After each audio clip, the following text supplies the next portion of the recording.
Hello আসসালামু আলাইকুম বন্ধুরা, welcome back to my channel digital unique tips. কেমন আছেন সকলে? আশা করি সকলে ভালো আছেন। আজকে আমি আপনাদের মাঝে এমন একটি গুরুত্বপূর্ণ বিষয় নিয়ে আলোচনা করব, সেটি হলো কি করে আপনাদের হাতে থাকা অ্যান্ড্রয়েড ফোন দিয়ে আপনারা যে কোনো স্মার্ট টিভিকে কন্ট্রোল করতে পারবেন। যেমনটা হলো, আমাদের অনেক সময় মোবাইল ফোনের ছোট স্ক্রিনে অনেক ভিডিও দেখে ভালো লাগে না, বড় স্ক্রিনে দেখার প্রয়োজন পড়ে। তখন কি করে আপনারা বড় স্ক্রিনে মানে মোবাইল ফোনে যা যা দেখবেন কি করে টিভিতেও হুবহু সেই ভিডিওটি দেখতে পারবেন, সেই টেকনিকটি আজকে আমি এই ভিডিওর মাধ্যমে দেখিয়ে দিব। তো কথা না বাড়িয়ে চলুন দেখে আসি কি করে মোবাইল ফোন দিয়ে স্মার্ট টিভিকে কন্ট্রোল করবেন। তো ভিডিওতে যাওয়ার আগে আপনাদের কাছে ছোট্ট একটি রিকোয়েস্ট করবো, সেটি হলো আমাদের ফেসবুক পেজের লিঙ্কটি আমাদের ডেসক্রিপশন বক্সে দেওয়া থাকবে।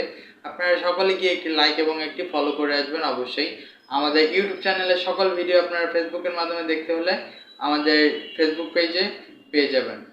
আমাদের ভিডিওটি যদি আপনাদের কাছে ভালো লেগে থাকে তাহলে অবশ্যই একটি লাইক করে দিবেন। আর আমাদের চ্যানেলটিতে যদি আপনারা নতুন হয়ে থাকেন তাহলে অবশ্যই আমাদের চ্যানেলটি সাবস্ক্রাইব করে পাশে থাকা বেল বাটনটি অল করে দিবেন। এই দেখতে পাচ্ছেন, এটা হলো আমার স্মার্ট টিভি। তো এই টিভিটাতে এই যে এরকম একটি অপশন পেয়ে যাবেন আপনারা, টিভি কাস্ট লেখা। তো এই টিভি কাস্ট অ্যাপটি সর্বপ্রথম ওপেন করে নেবেন। তো ওপেন করার পরে এইটা এরকমই থাকবে। তারপরে আপনাদের মোবাইল ফোনটি নিয়ে নেবেন হাতে। তো এই দেখতে পাচ্ছেন আমার মোবাইল ফোনটি। তো এখন আপনারা এই যে মোবাইল ফোনের নোটিফিকেশন বারটা ওপেন করে নেবেন। নোটিফিকেশন বারটা ওপেন করার পরে এখানে একটি অপশন পেয়ে যাবেন। অপশনটা আমি দেখিয়ে দিচ্ছি।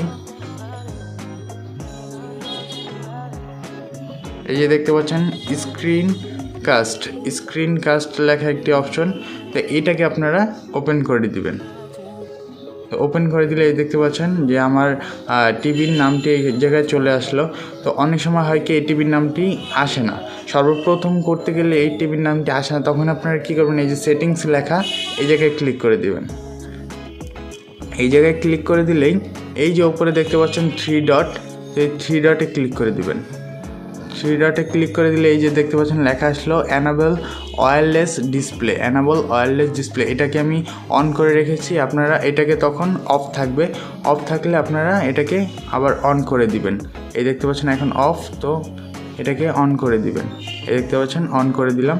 তো এখন আমরা আবার ব্যাগে চলে যাওয়ার পরে আবার আপনারা নতুন করে আমি দেখিয়ে দিচ্ছি। ওই যে টিভি কাস্ট অপশনটি ওপেন করে নেবেন। তারপরে এই দেখতে পাচ্ছেন আমার টিভির নামটি চলে আসলো। তো জাস্ট এই টিভির নামের উপর আপনারা ক্লিক করে দিবেন। এই যে দেখতে পাচ্ছেন আমার ফোনে আমি যা যা করবো টিভিতে সেম তাইতেই দেখাবে।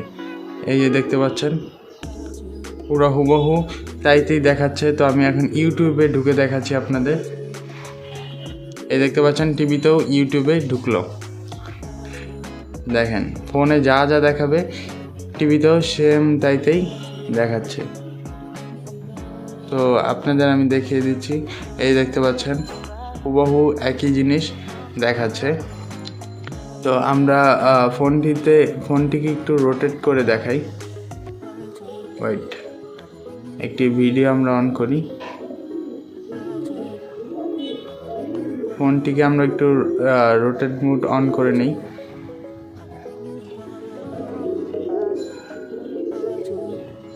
এই দেখতে পাচ্ছেন আমরা রোটেট করে নিলাম, টিভিটাও আমাদের রোটেট হয়ে গেল।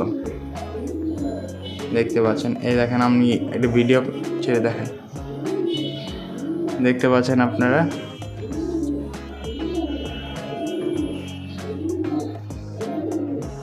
ভিডিওটি আমি অফ করে দিলাম। দেখতে পাচ্ছেন এটা আবার সোজা হয়ে যাবে। এই যে দেখতে পাচ্ছেন আপনারা খুব সহজেই আমি মোবাইল ফোনে যা যা করতেছি টিভিতেও ঠিক তাই হচ্ছে। তো আশা করি আপনারা বুঝতে পেরেছেন সকলে। আর এটিকে আপনারা আবার পুনরায় মানে কানেকশনটা অফ করার জন্য আপনারা কী করবেন, সিম্পলি এই যে উপরের থেকে নোটিফিকেশন বারটা ওপেন করে তারপরে এই যে স্ক্রিন কাস্ট এটাকে অফ করে দিবেন। অফ করে দিলে এই যে দেখতে পাচ্ছেন লেখা আসলো ডিসকানেক্ট। এই ডিসকানেক্টে ক্লিক করে দিবেন। ডিসকানেক্টে ক্লিক করে দিলে এই দেখতে পাচ্ছেন টিভি আবার আগের মতো হয়ে গেল, ওই জায়গায় চলে গেল। আশা করি করি আপনারা সকলে বুঝতে পেরেছেন যে কি করে আপনাদের মোবাইল ফোনে থাকা সকল কিছু কি করে আপনাদের যে কোনো স্মার্ট টিভিতে বড় স্ক্রিনে দেখতে পারবেন। তো আশা করি ভিডিওটি ভালো লেগেছে। ভিডিওটি ভালো লাগলে অবশ্যই একটি লাইক, কমেন্ট এবং শেয়ার করে দিবেন। আর আমাদের চ্যানেলটি একটি সাবস্ক্রাইব তো মাস্ট। তো আমাদের চ্যানেলটি অবশ্যই একটি সাবস্ক্রাইব করে রাখবেন, কেননা আপনাদের একটি সাবস্ক্রাইব আমাদের ভিডিও তৈরি করতে অনেকটা অনুপ্রাণিত করে, যা আপনাদের বলে বোঝাতে পারবো না। তো এই ছিল আজকের ভিডিও। সকলে ভালো থাকবেন, সুস্থ থাকবেন। দেখা হবে পরবর্তী কোনো ভিডিওতে। আল্লাহ হাফেজ।